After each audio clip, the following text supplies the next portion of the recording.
વિદ્યાર્થી મિત્રો, હવે પાઠ 22ના બીજા ભાગ વિશે આપણે વાત કરીએ. પહેલા ભાગની અંદર આપણે નિયામકી તંત્ર વિશે ભણી ચૂક્યા કે નિયામકી તંત્ર એટલે શું, એના કયા કયા બે પ્રકાર છે. ચેતાતંત્ર એટલે શું, અંતઃસ્ત્રાવી તંત્ર એટલે શું. અંતઃસ્ત્રાવી તંત્ર વિશેની વાત આપણે ભણી ગયા કે શા માટે તેને નલિકા રહિત તંત્ર તરીકે ઓળખવામાં આવે છે, તેને રાસાયણિક સંદેશક નિયામકી તંત્ર તરીકે શા માટે ઓળખીએ છીએ, એના વિશેની વાત ભણી ગયા. આપણે આ અંતઃસ્ત્રાવી તંત્ર અને ચેતાતંત્ર એકબીજાના પૂરક તરીકે વર્તે છે, તેના વિશેની વાત ભણી ગયા. હવે આપણે અંતઃસ્ત્રાવી ગ્રંથિ એટલે શું એના વિશે ભણીએ. અંતઃસ્ત્રાવી ગ્રંથિ એટલે એક એવી ગ્રંથિ, એવી રચના કે જેમાંથી શું થતું હોય, રાસાયણિક પદાર્થનો સ્ત્રાવ થતો હોય. રાસાયણિક પદાર્થનો સ્ત્રાવ પ્રેરતી રચનાને આપણે અંતઃસ્ત્રાવી ગ્રંથિ તરીકે ઓળખીએ છીએ. આ અંતઃસ્ત્રાવી ગ્રંથિ સિવાય કેટલાક એવા પણ અંગો છે કે જે આપણા શરીરની અંદર શું કરે છે, આ અંતઃસ્ત્રાવ કે રાસાયણિક પદાર્થનો સ્ત્રાવ પ્રેરવાનું કાર્ય કરે છે. આ અંતઃસ્ત્રાવી ગ્રંથિઓ જે છે એની અંદર એક તો આપણે જોઈએ છે પિટ્યુટરી ગ્રંથિ, બીજો છે પિનિયલ ગ્રંથિ, ત્રીજું છે થાઇરોઇડ ગ્રંથિ, પેરાથાઇરોઇડ ગ્રંથિ, થાઇમસ ગ્રંથિ, એડ્રિનલ ગ્રંથિ, જાતીય અંતઃસ્ત્રાવી ગ્રંથિઓ, શુક્રપિંડ અને અંડપિંડ. આ જે ગ્રંથિઓ જે છે એ આપણા શરીરની અંદર શાના તરીકે, અંતઃસ્ત્રાવી ગ્રંથિઓ તરીકે કાર્ય કરે છે. અહીંયા આપણે યકૃત અને સ્વાદુપિંડ એને પણ અંતઃસ્ત્રાવી ગ્રંથિઓ અથવા સહાયક પાચક ગ્રંથિ તરીકે પણ ઓળખીએ છીએ, જે અગાઉ આપણે ભણી ચૂક્યા છે પાચન તંત્રની અંદર. આ અંતઃસ્ત્રાવી ગ્રંથિઓ જે છે એ અંતઃસ્ત્રાવી ગ્રંથિઓ શું કરે છે તો કે જુદા જુદા રાસાયણિક પદાર્થનો સ્ત્રાવ કરે છે. મનુષ્ય શરીરમાં અંતઃસ્ત્રાવી ગ્રંથિઓ અને શરીરના વિવિધ ભાગોમાં સ્થાન પામેલ પેશીઓ કે જે શું કરે છે, અંતઃસ્ત્રાવ ઉત્પન્ન કરે છે અને તે ભેગા મળીને અંતઃસ્ત્રાવી તંત્ર બનાવે છે. આ અંતઃસ્ત્રાવ ઉત્પન્ન કરતા અન્ય અંગો વિશેની વાત કરીએ તો કે જઠર આંતરિય માર્ગ, યકૃત, મૂત્રપિંડ, હૃદય. જઠર આંતરિય માર્ગ, યકૃત, મૂત્રપિંડ અને હૃદય જેવા અંગો પણ શું કરે છે, અંતઃસ્ત્રાવનો સ્ત્રાવ કરે છે. આપણે જ્યારે પાચન તંત્ર વિશે ભણ્યા ત્યારે ભણી ચૂક્યા છે કે જઠરની દિવાલમાંથી કયો અંતઃસ્ત્રાવ થાય છે, પક્વાશયની દિવાલમાંથી કયા કયા અંતઃસ્ત્રાવનો સ્ત્રાવ થાય છે, મધ્યાંત્રની દિવાલમાંથી કયા કયા અંતઃસ્ત્રાવનો સ્ત્રાવ થાય છે, એના વિશેની વાત આપણે ભણી ચૂક્યા છે. એટલે એમ કહે છે કે આ પાચન માર્ગમાંથી ઉદ્ભવતા અંતઃસ્ત્રાવો, એ જ રીતે મૂત્રપિંડની અંદરથી, હૃદયમાંથી પણ કેટલાક અંતઃસ્ત્રાવોનો સ્ત્રાવ થાય છે, જે આપણા શરીરની અંદર જુદી જુદી ક્રિયાઓના નિયમન સાથે સંકળાયેલ છે.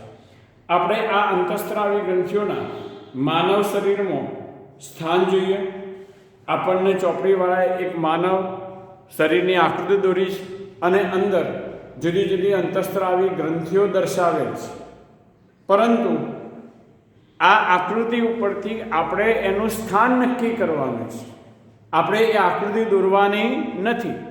માનવ શરીરની જે આકૃતિ બતાવે છે માત્ર અંતઃસ્ત્રાવી ગ્રંથિઓના સ્થાન માટે જ દર્શાવેલ છે, એટલે આપણે આકૃતિ દોરવાની જરૂર નથી. પણ એ આકૃતિ ઉપરથી તમને પ્રશ્ન પૂછી શકાય કે પિટ્યુટરી ગ્રંથિ માનવ શરીરમાં કયા ભાગે આવેલ છે, એડ્રિનલ ગ્રંથિ મનુષ્યના શરીરમાં કયા ભાગે આવેલ છે, યકૃત કયો આવેલ છે, સ્વાદુપિંડ કયો આવેલ છે, આ જ રીતે થાઇમસ ગ્રંથિ કયો આવેલ છે, એ આ સ્થાન માટે આપણને આકૃતિ દર્શાવે છે. એટલે આપણે આ અંતઃસ્ત્રાવી ગ્રંથિઓના પહેલા સ્થાન જોઈએ તો કે પહેલું પિટ્યુટરી ગ્રંથિ. ખોપરીના સ્ફિનોઇડ અસ્થિના ગુહામાં સેલા ટર્સિકામાં બરાબર હાઇપોથેલેમસના નીચેના ભાગે ગોઠવાય છે. ક્યાં ગોઠવાય છે? બરાબર હાઇપોથેલેમસના નીચેના ભાગે ગોઠવાય છે. બીજી જોઈએ આપણે પિનિયલ ગ્રંથિ. અગ્ર મગજની પૃષ્ઠ બાજુએ કયો આવે છે? અગ્ર મગજની પૃષ્ઠ બાજુએ ગોઠવાયેલ છે. ત્યાર પછી થાઇરોઇડ ગ્રંથિ. શ્વાસ નળીની બંને બાજુએ પ્રત્યેક ખંડ ગોઠવાયેલો છે. પેરાથાઇરોઇડ ગ્રંથિ. થાઇરોઇડ ગ્રંથિના પ્રત્યેક ખંડની વક્ષ બાજુએ બે ખંડ ગોઠવાયેલ છે. થાઇમસ ગ્રંથિ. હૃદય અને મહાધમનીની પૃષ્ઠ બાજુએ. એડ્રિનલ ગ્રંથિ. દરેક મૂત્રપિંડના અગ્રભાગમાં એક જોડ આવેલ હોય છે. આ જ રીતે આપણે જે જાતીય અંતઃસ્ત્રાવી ગ્રંથિઓ, શુક્રપિંડ એ પુરુષમાં આપણે જાણીએ છીએ કે એ ઉદર ગુહામાં આવેલો છે. આ જ રીતે અંડપિંડ સ્ત્રીમાં ઉદર પ્રદેશમાં ગોઠવાયેલ છે. આપણને કોઈક એમ પૂછે ગ્રીવા પ્રદેશના ભાગે ગ્રીવા પ્રદેશના ભાગે જોવા મળતી અંતઃસ્ત્રાવી ગ્રંથિનું નામ જણાવો તો આપણને ખબર પડી છે કે થાઇરોઇડ અને પેરાથાઇરોઇડ. થાઇરોઇડ અને પેરાથાઇરોઇડ એ કયો આવે છે? ગ્રીવા પ્રદેશના ભાગે ગોઠવાયેલ ગ્રંથિ. એ જ રીતે આપણને કોઈ એમ પૂછે કે શીર્ષ પ્રદેશના ભાગે ગોઠવાયેલ ગ્રંથિ જણાવો તો આપણને કે પિનિયલ ગ્રંથિ છે, હાઇપોથેલેમસ છે, પિટ્યુટરી. હાઇપોથેલેમસ, પિનિયલ અને પિટ્યુટરી એ કયો? શીર્ષ પ્રદેશના ભાગે. ત્યાર પછી છાતીના ભાગે આવેલ ગ્રંથિ કહીશ તો કે થાઇમસ. કઈ? થાઇમસ. આ છાતીના ભાગે જોવા મળતી ગ્રંથિ છે. ઉદરના ભાગે જોવા મળતી સ્વાદુપિંડ અને એડ્રિનલ ગ્રંથિ. એ જ રીતે આપણે જોઈએ છીએ કે મૂત્રપિંડના ભાગે, કટિલ પ્રદેશના ભાગે જોવા મળતી તો એડ્રિનલ ગ્રંથિ એ આપણને ખબર પડવી જોઈએ. આ રીતે આ અંતઃસ્ત્રાવી ગ્રંથિઓના માનવ શરીરની અંદર આપણે શું જોયા? સ્થાન જોયા. હવે એક મહત્વની ગ્રંથિ વિશેની વાત કરીએ, હાઇપોથેલેમસ ગ્રંથિ. આમ તો આપણે જોઈએ કે હાઇપોથેલેમસ એ ચેતાતંત્રનો જ એક ભાગ છે. શાનો? ચેતાતંત્રનો જ એક ભાગ છે. જે આ હાઇપોથેલેમસ ને આપણે ચેતા અંતઃસ્ત્રાવી ગ્રંથિ, શાના તરીકે? ચેતા અંતઃસ્ત્રાવી ગ્રંથિ તરીકે પણ ઓળખીએ છીએ. આ હાઇપોથેલેમસ ને આપણે માસ્ટર ગ્લેન્ડ તરીકે ઓળખીએ. શાના તરીકે? માસ્ટર ગ્લેન્ડ તરીકે ઓળખીએ છીએ. આ હાઇપોથેલેમસ ગ્રંથિ જે છે એ ટૂંકનો તરીકે આપણને પૂછી શકાય. એમાંથી જતા અંતઃસ્ત્રાવો વિશે પણ આપણને વર્ણનમાં પૂછી શકાય. એટલે આપણે આ હાઇપોથેલેમસ વિશે પણ જાણવું ખૂબ જરૂરી છે. આ હાઇપોથેલેમસ ગ્રંથિ જે છે એ પહેલાં તો આપણે જોઈએ કે કયા ભાગે ગોઠવાયેલ છે, એની રચના કેવી છે એના વિશેની વાત ભણીએ. અને આ હાઇપોથેલેમસ કેવી રીતે આપણા શરીરની અંદર કાર્ય કરે છે, એમાંથી કયા કયા અંતઃસ્ત્રાવનો સ્ત્રાવ કરે છે. હાઇપોથેલેમસ એ મગજમાં આવેલ કયા? તો કે અગ્ર મગજમાં આવેલ આંતરમસ્તિષ્કનું તળિયું રચે છે. હાઇપોથેલેમસ અગ્ર મગજમાં આવેલ શું કરે છે? આંતરમસ્તિષ્કનું તળિયું રચે છે અને શરીરના વિવિધ કાર્યોનું નિયમન કરે છે. ચેતાસ્ત્રાવી કોષો તરીકે જાણીતા ચેતાકોષોમાંથી બનેલ કેન્દ્રો ધરાવે છે જે અંતઃસ્ત્રાવનું નિયમન કરે. આ અંતઃસ્ત્રાવો પિટ્યુટરીના અંતઃસ્ત્રાવોના સંશ્લેષણ તથા સ્ત્રાવોનું નિયમન કરે છે. તેમાંથી જડતા અંતઃસ્ત્રાવોના બે પ્રકાર છે. એક છે રિલીઝિંગ હોર્મોન અને બીજો જે છે એ છે અવરોધક અંતઃસ્ત્રાવ. રિલીઝિંગ હોર્મોન જેને RH તરીકે અને અવરોધક અંતઃસ્ત્રાવ જેને IRH તરીકે ઓળખીએ છીએ, જે અવરોધક તરીકે કાર્ય કરે.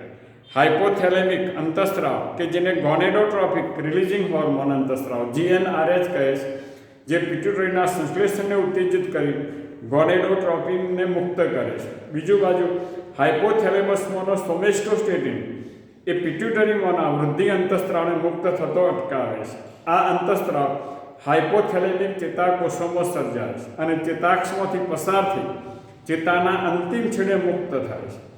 આ અંતઃસ્ત્રાવો નિવાહિકા પરિવહન તંત્ર દ્વારા પિટ્યુટરી ગ્રંથિ સુધી પહોંચે છે અને અગ્ર પિટ્યુટરી ગ્રંથિના કાર્યોનું નિયમન કરે. પશ્વ પિટ્યુટરી ગ્રંથિ હાઇપોથેલેમસના સીધા ચેતા નિયમન હેઠળ કાર્ય કરે છે. સીધા ચેતા નિયમન હેઠળ કાર્ય કરે છે. આપણે અહીંયા જોઈએ છે કે આ અવરોધક અંતઃસ્ત્રાવ IRH ઇનહેબિટિંગ રિલીઝિંગ હોર્મોન, બીજું છે releasing hormone RH. Releasing hormone જે TSHRH, ACTHRH, FSHRH, GHRH, LHRH, PIFRH આ બધા સામાથી અગ્ર પિટ્યુટરીમાં, પિટ્યુટરી જેને આપણે મહાગ્રંથિ કહીએ છીએ, એ પિટ્યુટરીને ઉત્તેજિત કરવાનું કાર્ય કોણ કરે છે? હાઇપોથેલેમસ. એટલા માટે આપણે આને માસ્ટર ગ્લેન્ડ તરીકે ઓળખીએ છીએ. એમાંથી TSHRH, ACTHRH, FSHRH, TSH, ACTH, FSH, GH અને LH અને પ્રોલેક્ટિન જેવા આ અગ્રખંડમાંથી અંતઃસ્ત્રાવોનો સ્ત્રાવ થાય છે, જે આપણા શરીરમાં મોટાભાગની ક્રિયાઓના નિયમન સાથે સંકળાયેલ છે. અને એટલા માટે જ આપણે આ હાઇપોથેલેમસને એક ચેતા અંતઃસ્ત્રાવી ગ્રંથિ તરીકે ઓળખીએ છીએ. અસ્તુ.